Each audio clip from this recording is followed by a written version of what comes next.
Hi everyone, Mohan physics academy पे आज हम लोग नीट 2023 पीवाईक्यू का थर्ड पार्ट डिस्कस करेंगे, जिनमें से हम लोग क्वेश्चन नंबर 26 टू 38 डिस्कस करेंगे। तो देखिए, आज के सवालों को हम लोग शुरू करते हैं। देखिए, हमसे पहला सवाल क्या पूछा गया है। An AC source is connected to a capacitor C due to decrease in its operating frequency. हमको चार ऑप्शन दिए गए हैं। तो एक AC सोर्स को, जैसे मान लेते हैं ये कैपेसिटर है अपना, और इसको एक AC सोर्स से कनेक्ट कर दिया गया, ठीक है। और इसका कुछ न कुछ कैपेसिटी रिएक्टेंस होगा XC। तो XC के वैल्यू को हम लोगों ने पढ़ रखा है 1/2πfc। अच्छा, इसका कुछ न कुछ फ्रीक्वेंसी होगा, ऑपरेटिंग फ्रीक्वेंसी, ठीक है। जैसे कि हम लोग 50 हर्ट्ज 220 ऐसा कुछ बोलते हैं, ठीक है। फिर उसके बाद हमको बोला कि यदि फ्रीक्वेंसी को डिक्रीज कराया जाए, ऑपरेटिंग फ्रीक्वेंसी को डिक्रीज कराया जाए, तो यदि फ्रीक्वेंसी डिक्रीज करेगी तो XC का वैल्यू इंक्रीज करेगा, ठीक है। अगर XC इंक्रीज कर गया तो देखिए, कैपेसिटी रिएक्टेंस रिमेन कांस्टेंट, हम नहीं बोल सकते, ये गलत है। कैपेसिटी रिएक्टेंस डिक्रीज नहीं, इंक्रीज कर रहा है। अब डिस्प्लेसमेंट करंट की बातें वो कर रहा है। अगर आपको डिस्प्लेसमेंट करंट याद हो तो इसमें कंडक्शन करंट है और इसमें डिस्प्लेसमेंट करंट है। और हमको ये बात पता है कि कंडक्शन करंट की मैग्नीट्यूड और डिस्प्लेसमेंट करंट का मैग्नीट्यूड सेम ही होता है, ठीक है। तो मुझे डिस्प्लेसमेंट करंट सोचने के लिए कंडक्शन करंट के बारे में सोचे, डिस्प्लेसमेंट करंट को हम निकालते ही नहीं है। तो अगर इस सर्किट में AC सर्किट है, तो अगर मुझे इस सर्किट में करंट निकालना हो, पीक भी, RMS भी, आप कुछ भी बोल सकते हो, तो क्या मैं ऐसे बोलूंगा क्या? देखिए, अगर यहाँ का पोटेंशियल मैं बोल देता हूँ कि V0 है पीक, तो मैं लिखूंगा V0 peak voltage divided by XC। तो अपने को जो मिलेगा IC वो I0 मिलेगा क्या, ठीक। तो मुझे पता है कि XC बढ़ रहा है, XC बढ़ रहा है। जब मैं देखिए यहाँ से करूंगा XC बढ़ेगा तो IC घटेगा। जब IC घटेगा मतलब ID भी घट रहा है, ठीक है क्या। इसका मतलब डिस्प्लेसमेंट करंट भी घट रहा है, क्योंकि IC और ID बराबर है। तो डिस्प्लेसमेंट करंट इज इंक्रीजेज नहीं, displacement current is decreases, yes, this is the right option, option D is right. Clear है। देखिए, अगले सवाल की तरफ चलते हैं हम लोग। अगला सवाल हमसे पूछा गया है, in a plane electromagnetic wave traveling in a free space, the electric field component oscillates sinusoidally at the frequency of the 2 into 10 to the power 10 hertz, okay, and amplitude 48 volt per meter। Electric field की value हमको दे दिया गया है। Then amplitude of the oscillating magnetic field is, हमसे पूछा गया। देखिए, अगर आपको याद हो तो इलेक्ट्रोमैग्नेटिक वेव का इलेक्ट्रिक फील्ड और मैग्नेटिक फील्ड के बीच का जो रिलेशन हम लोगों ने पढ़ रखा है, E by B is equal to C, E0 by B0 is equal to C, free space में, ठीक है। क्योंकि हमें जो E0 की वैल्यू दे रखा है, कितना है वो, 48 वोल्ट पर मीटर, ठीक। अच्छा, अब सुनिए, और स्पीड ऑफ द लाइट का भी वैल्यू हमको बताया गया 3 इंटू 10 की पावर 8 मीटर पर सेकेंड। मुझे मैग्नेटिक फील्ड की वैल्यू चाहिए, तो क्या मैं E बाई सी कर दूंगा तो B की वैल्यू आ जाएगी। तो E by C is equal to B0, क्योंकि मुझसे B0 ही पूछा है। तो E की वैल्यू देखिए 48 डिवाइडेड बाई 3 इंटू 10 की पावर 8, तो ये और ये गए तो 16 आएगा। तो हमारे पास कितना आ जाएगा B0 की वैल्यू, मैं यहाँ पे लिखता हूँ B0 is equal to 16 into 10 की पावर 8 माइनस 8, ठीक। तो ये कितना आ जाएगा 1.6 इंटू 10 की पावर -7 टेस्ला, ठीक है। तो विच one is right, fourth is the right option. Clear है। देखिए, अगला सवाल करते हैं 29। अब 29 हमसे सवाल जो बोला गया है, देखिए, अ light travels a distance x in time t1 in air and 10x in time t2 another denser medium, what is the critical angle for this, हमसे बोला गया है। तो इसको पहले, सबसे पहले हम लोग ये कोई मीडियम बनाते हैं ऐसे, देखिए इसको हम लोग डेंसर बोल देते हैं, जिसका डेंसिटी रिफ्रैक्टिव इंडेक्स में म्यू बोल देता हूँ। और मुझे ये बात पता है कि लाइट ऐसे आ रही है, ये इसका नॉर्मल, और अंदर बेंड करेगी क्योंकि डेंस मीडियम है, ठीक है। तो अब मुझे इसका रिफ्रैक्टिव इंडेक्स कैलकुलेट करना है। तो रिफ्रैक्टिव इंडेक्स को हम लोगों ने पढ़ रखा है V1 by V2। V1 means ऐसे मैं बोल दूं air by medium, air by medium. तो वेलोसिटी इन एयर अपने को कैलकुलेट करना है। क्या वेलोसिटी इन एयर, एयर को मैं ऐसे लिख सकता हूँ क्या, x distance, the distance by time. और वेलोसिटी इन मीडियम को क्या मैं ऐसा लिख सकता हूँ क्या, देखिए कितना डिस्टेंस चला है 10x, कितने समय में, t2 समय में। तो यहाँ पे म्यू कैलकुलेट करते हैं सबसे पहले हम लोग, कितना आएगा देखिए x बाई, ये t1 था, x by t1 into 10x divided by t2 को ऊपर भेज देते हैं ये। तो अपने पास म्यू की वैल्यू कितनी आ गई, t2 बाई 10 t1। क्लियर है। क्योंकि अब मुझसे बोला गया क्रिटिकल एंगल की बात है, तो मुझे पता है कि light goes from denser medium to, ऐसे मैं लिखूंगा, ये इसका नॉर्मल। लाइट कहाँ से कहाँ जाना चाहिए, denser medium to rare medium है। तो ये जो एंगल अपना होगा थीटा सी, ये अपना क्रिटिकल एंगल होगा। और ये रिफ्लेक्टेड कितना 90 डिग्री। तो यूजिंग स्नेल्स लॉ क्या मैं ऐसे लिखूंगा क्या, देखिए इसका मैं रिफ्लेक्टेड इंडेक्स म्यू में बोल रहा हूँ, तो mu sine theta C is equal to, air का रिफ्लेक्टेड इंडेक्स 1 होता है, तो 1 इंटू साइन 90 डिग्री। तो साइन थीटा सी की वैल्यू कितना, देखिए 1 बाई म्यू, जिनको मैं क्या लिख दूंगा, साइन थीटा सी चाहिए अपने को, तो थीटा सी कितना हो जाएगा, साइन इनवर्स 1 बाई म्यू। तो म्यू की वैल्यू तो हम निकाल चुके हैं, देखिए तो साइन इनवर्स म्यू की वैल्यू कितना 1 बाई म्यू, तो 10 t1 divided by t2। Clear है। तो कौन सा ऑप्शन सही है, first is the right option. Clear है। देखिए अगला सवाल को हम लोग चलते हैं। वो हमसे अगला सवाल देखिए क्या पूछा गया है। For young double slit experiment two statements are given below. ठीक, पहला स्टेटमेंट है if the screen is moved away from the plane of the slits angular separation of the fringe remain constant. पहली बात, if the monochromatic source is replaced by another monochromatic source of the larger wavelength, the angular separation of the fringe decreases। देखिए सबसे पहले हम लोग fringe width को याद करते हैं। तो फ्रिंज विड्थ को हम लोग लिखा कर देते हैं lambda capital D by small D. Capital D क्या होता था, स्क्रीन एंड स्लिट डिस्टेंस, ठीक है। स्मॉल डी क्या होता है, डिस्टेंस बिटवीन स्लिट। अब एंगुलर की बात कर रहे हैं तो हम लोग क्या लिखते थे, beta by capital D is equal to angular. ये कितना हो जाएगा, लेमडा बाई स्मॉल डी। ठीक है। तो पहला पढ़ते हैं स्टेप में, if the screen is moved away from the plane of the slit angular. अगर आप देखोगे ये जो एंगुलर विड्थ अपने पास आया है, it is independent of capital D, तो उसका कोई फर्क ही नहीं पड़ता, तो वो हमेशा कांस्टेंट होगा। क्लियर है। दूसरा statement, if the monochromatic source बड़े वेवलेंथ, मतलब अब लेमडा डैश बोल देता हूँ, लेमडा अच्छा 1, चलिए लेमडा 1 बोल देता हूँ, और ये बड़ा है लेमडा से, ठीक है।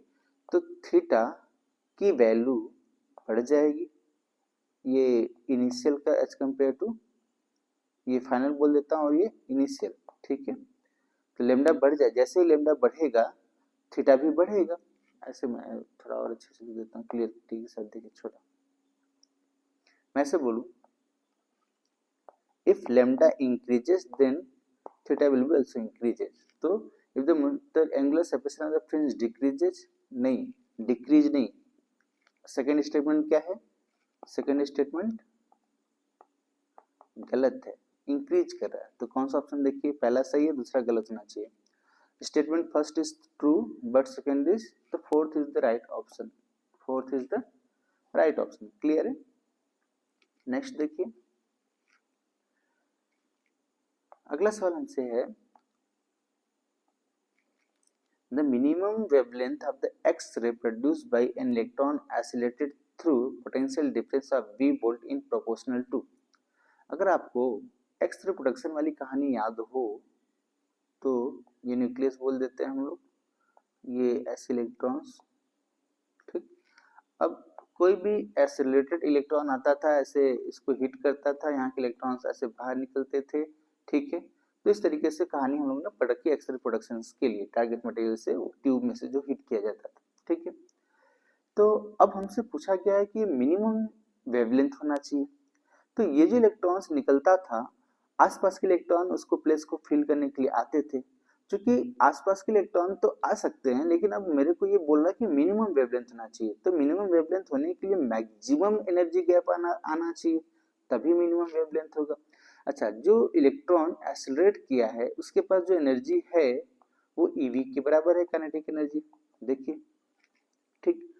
अब जब उसके पास काइनेटिक एनर्जी बोलो या फिर आप ऐसे बोलो कि इसके पास एनर्जी जो है ई के बराबर है, ठीक है, ई, ठीक। अब हम लोगों ने पढ़ रखा कि H C by lambda is equal to कितना होता है, एनर्जी। अब जब ये इलेक्ट्रॉन डी एक्साइट करेगा तो इतने ही एनर्जी को रिलीज करेगा, वही मिनिमम वेवलेंथ प्रोवाइड करेगा, बाकी कोई भी एनर्जी उससे ज्यादा वेवलेंथ प्रोवाइड करेंगे, ठीक है। तो मैं क्या इसको वेवलेंथ के लिए ऐसे लिखूंगा क्या, H C by E V, यही। तो मुझे यहाँ से दिख रहा है कि lambda is inversely proportional to 1 by V. Clear है बातें? तो 1 बाई वी, तो कौन सा ऑप्शन सही है अपने पास, C is the right option. Clear? ये बात समझ में आई? क्योंकि यहाँ पे अच्छा हो सकता है आपके दिमाग में आए कि under root 2 M Q B वाला हम लोग क्यों नहीं यूज कर रहे हैं। तो ये हम लोग फोटोन के लिए करते थे, ठीक है। यहाँ पे हम लोग एक्सरे का प्रोडक्शन कैसे करते हैं, इलेक्ट्रॉन ही मटेरियल को हिट करता है। क्लियर? चलिए आगे चलते हैं हम लोग 31 को देखते हैं, सवाल क्या है। The work function of the cesium, potassium, sodium are 2.14, 2.3 and 2.75 electron volt respectively. If the incident electromagnetic radiation has an incident energy of the 2.20 electron volt, which of these photosensitive surface may emit the photoelectron? तो हम लोगों ने पढ़ रखा है कि किसी भी सरफेस से इलेक्ट्रॉन तभी निकलेगा, इसको मैं फोटोन बोल देता हूं, और इस मटेरियल का वर्क फंक्शन 5 बोल देता हूं, जब इंसिडेंट फोटोन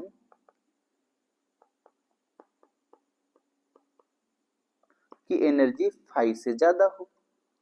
चूंकि इंसिडेंट फोटोन की एनर्जी अपने को कितना दिया है, 2.20 इलेक्ट्रॉन वोल्ट। अगर इंसिडेंट यही है तो इसका मतलब ये हुआ कि मैं सिर्फ उसी मटेरियल से या उसी मेटल से इलेक्ट्रॉन को निकाल सकता हूं जिसका वर्क फंक्शन 2.20 इलेक्ट्रॉन वोल्ट से कम होगा। तो देखिए इस तीनों ऑप्शंस में से किसका 2.20 से कम है, तो बस अपने को 2.14 इलेक्ट्रॉन वोल्ट दिख रहा है, बाकी सब 2.30 है, 2.75 है। इसका मतलब ये हुआ कि ये और ये तो नहीं निकल सकते, निकलेगा कौन, 2.14। 2.14 कौन है, सीजियम। ये किसका है, 2.14 सीजियम का। तो कौन सा निकलेगा, सिर्फ सीजियम निकलेगा, बाकी कुछ कोई नहीं निकलेगा, ठीक है। आगे देखिए हमसे पूछा गया है अगला सवाल, सवाल को पढ़ते हैं हम लोग। In a hydrogen spectrum, the shortest wavelength in the Balmer series is lambda. The shortest wavelength in the Brackett series. अगर हम लोगों ने वेवलेंथ वाली फॉर्मूले याद रखे हों तो कुछ ऐसे लिखते थे 1/λ is equal to Rydberg constant, चूंकि हाइड्रोजन की बात कर रही है तो 1² लिख देते हैं। और बाल्मर, पहले बात हमसे किससे किया गया, बाल्मर सीरीज का। बाल्मर सीरीज कहां से होता था, 2 से इनफाइनाइट के बीच में, ठीक है। तो अच्छा, चूंकि शॉर्टेस्ट वेवलेंथ की बात कर रहा है तो हाईएस्ट एनर्जी गैप होना चाहिए। तो हाईएस्ट एनर्जी गैप कहां से, हाईएस्ट एनर्जी गैप तो कहां से होगा, वो 2 से इनफाइनाइट के बीच में ही होगा। तो मैं क्या लिखूंगा यहाँ पर, 2² माइनस 1/इनफाइनाइट का स्क्वायर। तो ये जो मेरे को मिलेगा लैम्डा मिनिमम मिलेगा, जिसको उसने क्या बोला है, 1/λ। क्लियर है। अब दूसरी बात मेरे से कब कर रहा है, द ब्रैकेट सीरीज के लिए। अगर आपको ब्रैकेट सीरीज की बातें याद हो,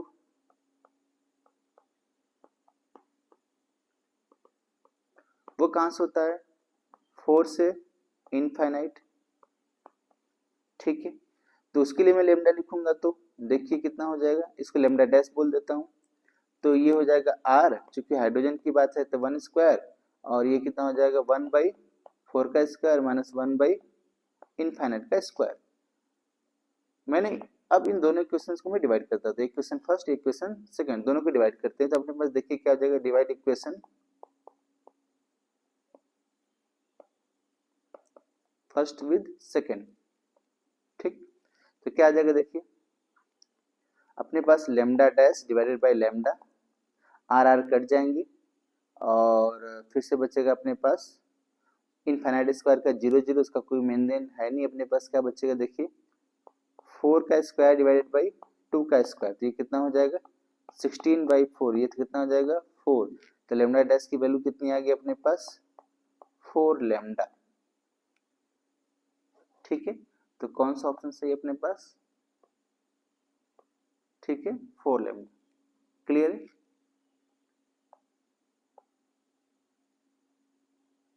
4 लेमडा, क्लियर। देखिए अगला सवाल हम लोग करते हैं 33। The half-life of radioactive substance is 20 minutes. Okay. In how much time the activity of the substance drops to 1/16 of its initial value? अगर आपको एक्टिविटी का फॉर्मूला याद हो तो एक्टिविटी का फॉर्मूला लेमडा इनटू एन है। एन क्या है, नंबर ऑफ न्यूक्लियाई लेफ्ट, कितना बचा हुआ है, ठीक है, उसकी वाली बातें करते हैं। तो मुझे ये बात पता है कि n/16 हो रहा है, क्या हो रहा है ये n/16। मान लेते हैं इनिशियली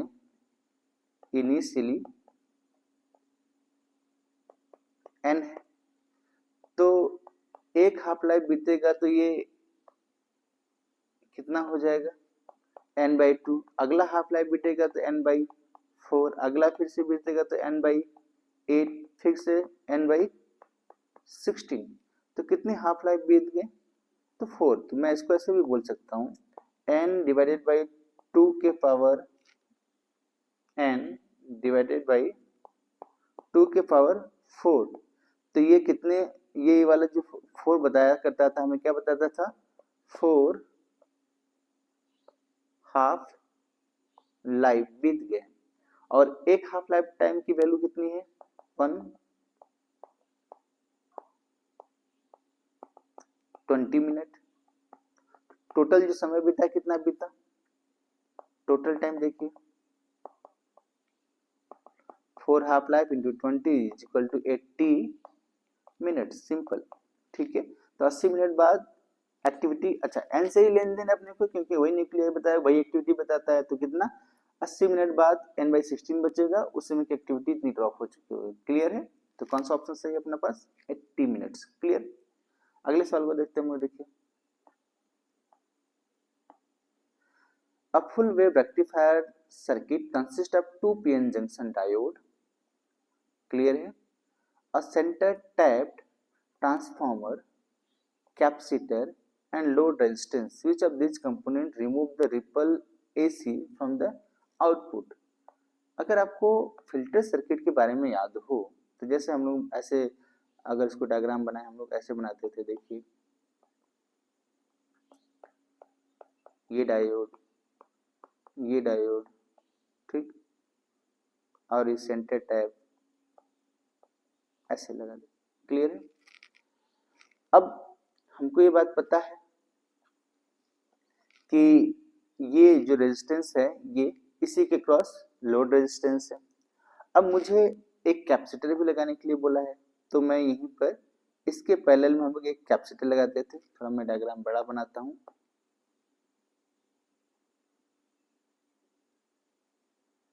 जब मैं आपको सीधे कैपेसिटर फिल्टर सर्किट का ही डिस्प्ले एक्सप्लेन कर देता हूँ। ये आउटपुट बोल देता हूँ मैं रेक्टिफायर से। किससे? रेक्टिफायर से, ठीक है।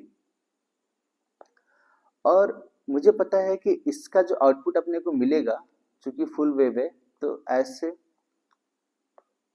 कैसे मिलता था, इस तरीके से मिलेगा,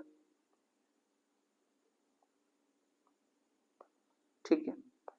तो मुझे अब ये क्या है, फ्लक्चुएटिंग डीसी है।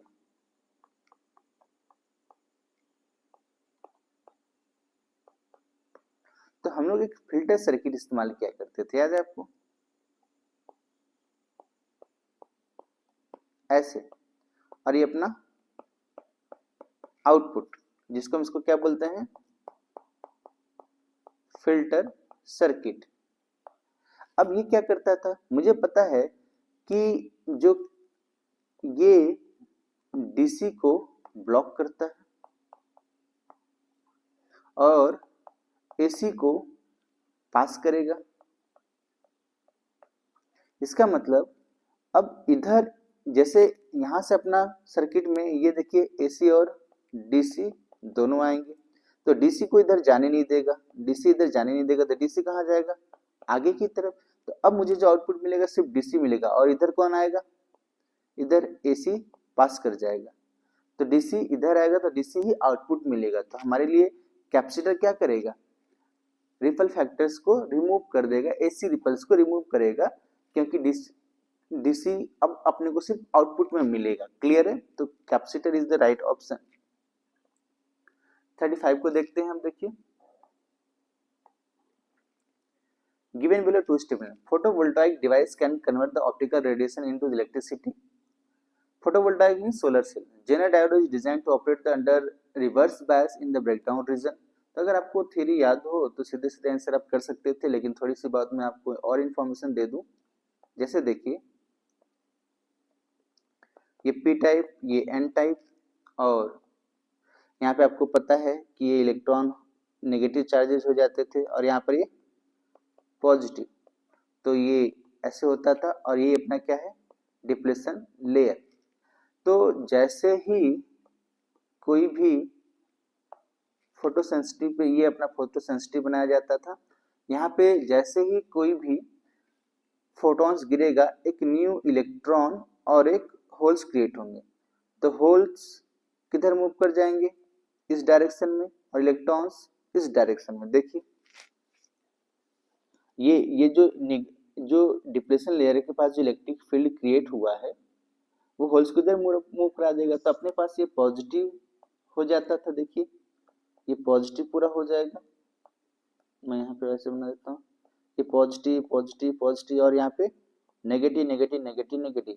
तो एक पोटेंशियल डिफरेंस क्रिएट हो जाता है, पोटेंशियल डिफरेंस क्रिएट हुआ, ठीक है। अब इसको हम लोग किसी भी ऐसे बल्ब से क्रिएट कर देते थे तो मुझे पता है करंट प्रोड्यूस हो जाएगा। तो ये क्या था, अपना सोलर सेल का कॉन्सेप्ट। तो फोटोवोल्टाइक क्या करता है, एक ये जो फोटोन गिर रहा है उसको किस में कन्वर्ट कर रहा है, इलेक्ट्रिसिटी में। तो हाँ, बात सही है। अब जेनर डायोड भी ऐसे रिवर्स बायस में काम करता है। जेनर डायोड किस में काम करता है, रिवर्स बायस में काम करता है, वोल्टेज रेगुलेटिंग में यूज किया जाता है। हम लोगों ने बहुत सारा सवाल कर रखा है इसके ऊपर, ठीक है। तो दोनों ही स्टेटमेंट करेक्ट है, ठीक है। तो कौन सा है ऐसा जहां पे दोनों स्टेटमेंट करेक्ट है, देखिए both statement 1 and 2 are correct, ये सेकेंड वाला। क्लियर है? अगले सवाल को देखते हैं हम लोग। देखिए 36, a horizontal bridge is built across a river. A student standing on the bridge throws a small ball vertically upward with velocity 4 metre per second. The ball strikes the water surface after 4 seconds. मतलब कोई भी बच्चा है, ऐसे मैं बोलूं कि ऐसे ब्रिज पर है और एक बॉल को वर्टिकली फेंकता है, ऐसे आएगा और ये पानी में गिरेगा, ठीक है। तो पहले वो 4 मीटर पर सेकंड से फेंकता है, तो मुझे पता है कि वापस आएगा तो 4 मीटर पर सेकंड से आएगा। उसके बाद ये डायरेक्शन नीचे जाएगा जहाँ पे ये वाटर होगा, ठीक, और वहां पे कोलाइड करेगा। तो हमसे पूछ रहा है कि ये ब्रिज बोल देता हूं, ये ब्रिज और ये रिवर नीचे, ठीक। तो ब्रिज और रिवर के बीच का हमसे डिस्टेंस पूछ रहा है, ठीक है। तो सबसे पहले हम लोग कैलकुलेट करते हैं कि ब्रिज के ऊपर से फेंका गया वर्टिकली अपवर्ड डायरेक्शन में कितने समय में नीचे आएगा। तो हम लोग ने टोटल टाइम ऑफ फ्लाइट पर रखा होगा, कितना होता है वो 2u/g। तो देखिए कितना हो जाएगा टोटल टाइम,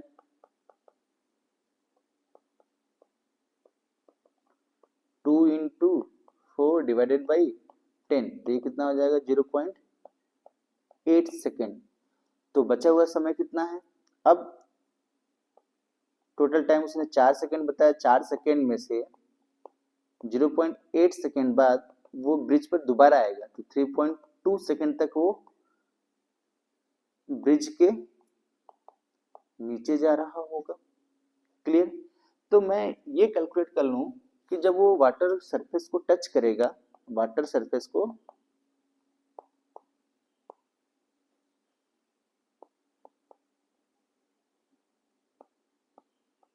टच करे तो वेलोसिटी कितना, क्योंकि मुझे इनिशियल वेलोसिटी पता है, डाउनवर्ड डायरेक्शन में कितना है, देखिए वो 4 मीटर पर सेकेंड, जी भी डाउनवर्ड डायरेक्शन में प्लस 10 मीटर पर सेकेंड स्क्वायर, तो मुझे v निकाल सकते हैं, और टाइम भी मेरे को पता है कितना 3.2 सेकेंड। क्लियर? तो निकालते हैं, देखिए v is equal to 4 plus 10 into 3.2, तो कितना हो जाएगा ये 36 मीटर पर सेकेंड। जब ये वाटर को टच करेगा तो 36 मीटर पर सेकेंड। क्लियर? अब आगे की बात करते हैं, मुझे डिस्प्लेसमेंट जो चाहिए हाइट, देखिए मतलब ये ब्रिज से 4 मीटर पर सेकेंड और यहाँ पे 36 मीटर पर सेकेंड, तो ये वाला हाइट अपने को निकालना है। क्योंकि जी की वैल्यू पहले से ही पता है 10 मीटर पर सेकेंड, तो हम निकाल देते हैं कितना, v square minus u square is equal to 2gh, ऐसे कर देते हैं। b स्क्वायर अपने को पता है 36 का स्क्वायर, u पता है 4 का स्क्वायर डिवाइड इनटू 2, g की वैल्यू 10, ये h आएगा, इसी को मैं h बोल रहा हूँ। तो कितना हो जाएगा, देखिए 36 minus 4, 36 plus 4 divided by 2 into 10 is equal to h। तो ये कितना आ जाएगा 32, और ये कितना हो जाएगा 40, और ये कितना हो जाएगा 20, तो ये और ये 2, ये कितना हो जाएगा 64 h की value 64 metre. Which one is the right option, 64, D is the right option. Clear है? सिंपल सा सवाल था। देखिए 37 को हम लोग पढ़ते हैं। 37 क्या है, calculate the maximum acceleration of a moving car so that the body lying on the floor of the car remains stationary. The coefficient of the static friction between the body and the floor is 0.15.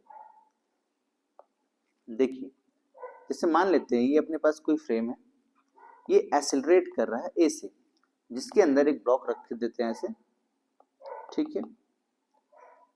अब मुझे ये बात पता है कि जैसे ये accelerate inertial frame है, सॉरी नॉन इनर्शियल फ्रेम है, और जब इसको मुझे अब एक्सेलरेशन इनर्शियल फ्रेम बनाना होगा तो स्यूडो फोर्स लगाना पड़ेगा। तो इसको इस ब्लॉक के ऊपर ही मैं अब सीधे देखते हैं, तो ये ऐसे लगाऊंगा मैं m इंटू ए, और चूंकि अब फोर्स इधर लग रहा है तो इसके ऊपर फ्रिक्शन इधर लगेगा। क्लियर है? और इसके ऊपर जो नॉर्मल लगेगा ऊपर की तरफ, और इसका जो mg होगा वो नीचे की तरफ। इतनी बातें समझ में, ठीक है। अब देखिए, अब मुझे ए मैक्सिमम कैलकुलेट करना है ताकि ये ब्लॉक स्टेशनरी रहे, रेस्ट में रहे। तो मुझे समझ में आता है कि एम ए मैक्सिमम की वैल्यू मैं लिख सकता हूँ फ्रिक्शन से, क्योंकि मुझे ये फोर्स कहाँ से मिल रहा है, फ्रिक्शन से। तो वो मैक्सिमम जो वैल्यू होनी चाहिए वो लेस देन या equal to mu S into normal होना चाहिए। तो मास, अच्छा नॉर्मल की वैल्यू कितनी, एम जी के बराबर। तो देखिए m into A max should be less than equal to mu S into M into G. तो ए मैक्स की वैल्यू कितना, एम एम उड़ा दीजिए, A max should be less than equal to mu S into G. Mu S की value कितनी 0.15, जी की value कितनी 10, तो ये कितना मल्टीप्लाई करेंगे तो ये 1.5 मीटर पर सेकेंड स्क्वायर, ये ऐसे आएगा, ठीक है। तो कितना 1.5 मीटर पर सेकेंड स्क्वायर से कम होना चाहिए या उसके बराबर हो। तो कौन सा ऑप्शन सही है अपने पास, डी वाला। क्लियर है। अब लास्ट क्वेश्चन को हम डिस्कस करते हैं। देखिए लास्ट क्वेश्चन अपना क्या है, a bullet from a gun is fired on the rectangular wooden block with velocity u. When a bullet travels 24 cm through the block along its length horizontally, the velocity of the bullet becomes u by 3. When it further penetrates into the block into the same direction before coming to rest exactly other end of the block, the total length of the block पूछा गया है।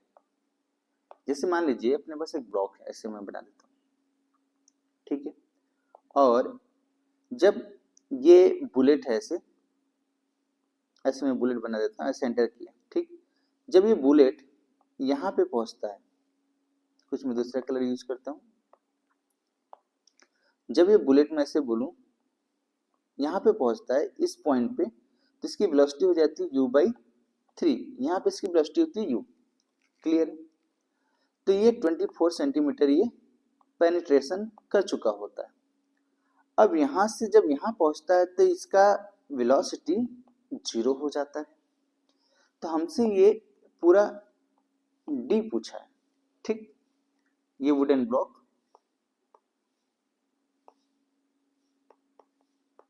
अब देखिए मुझे पता है कि work done by the all forces is equal to delta K, तो हम लोग इसी को यूज कर लेते हैं। देखिए क्या लिखूंगा मैं, फोर्स कौन मान लेते हैं, ये जो पेनिट्रेटिंग फोर्स है, ये जो पेनिट्रेटिंग फोर्स है उसको एफ पी बोल देते हैं। तो मैं एफ पी इंटू 24, तो मुझे चेंज इन काइनेटिक एनर्जी लिखना पड़ेगा। तो फाइनल एनर्जी कितना, हाफ एम, वो कितना u बाई 3 का स्क्वायर, फाइनल यही है इस कंडीशन पे, ठीक है। और इनिशियल कितना u का स्क्वायर। क्लियर। ये फर्स्ट इक्वेशन बोल देता हूँ। दूसरा, जब पेनिट्रेटिंग फोर्स होगा, मान लेते हैं कि दूसरा कंडीशन में मैं यहाँ से सीधे डायरेक्टली यहाँ लगाता हूँ, तो मैं लिखूंगा एफ पी और मान लेता हूँ डी जितना थिकनेस है और इसकी हाफ एम, और फाइनल वेलोसिटी कितना होता है 0 माइनस यू का स्क्वायर, ऐसे बोल देता हूँ मैं। ये इक्वेशन सेकंड बोल देता हूँ मैं। अब दोनों ही इक्वेशंस को मैं डिवाइड करता हूँ। देखिए क्या आता है अपने पास, करते हैं इसको डिवीजन हम लोग। तो F P into 24 divided by F P into D half M, और क्या था अपने पास U square by 9 minus U square, पहला डिवीजन बाई हाफ एम, और ये कितना है 0 का स्क्वायर माइनस 0 का स्क्वायर माइनस यू स्क्वायर, यही है अपने पास। तो देखिए उड़ाते हैं फटाफट, एफ पी उड़ गए, ये और ये गए, यू स्क्वायर से ऊपर देखिए माइनस करते हैं हम लोग, ये 24 बाई डी, ऊपर कितना बचा यू स्क्वायर माइनस ये करेंगे तो माइनस 8 यू स्क्वायर बाई 9 आएगा, divided by minus U square. Clear है। तो ये और ये कट गए, ये और ये भी कट जाएंगे, तो 24 by D is equal to 8 by 9, तो 8 3 आएगा, और डी की वैल्यू कितनी आ जाएगी 27 सेंटीमीटर। क्लियर है? तो पूरी लेंथ कितनी आ गई अपने पास 27 centimetre. Which one is the right option? Second is the right option. Clear है? आई होप ये बातें आपको समझ में आई होंगी। रिमेनिंग पार्ट्स हम लोग नेक्स्ट वीडियोज में कवर कर लेंगे। Thank you for the watching.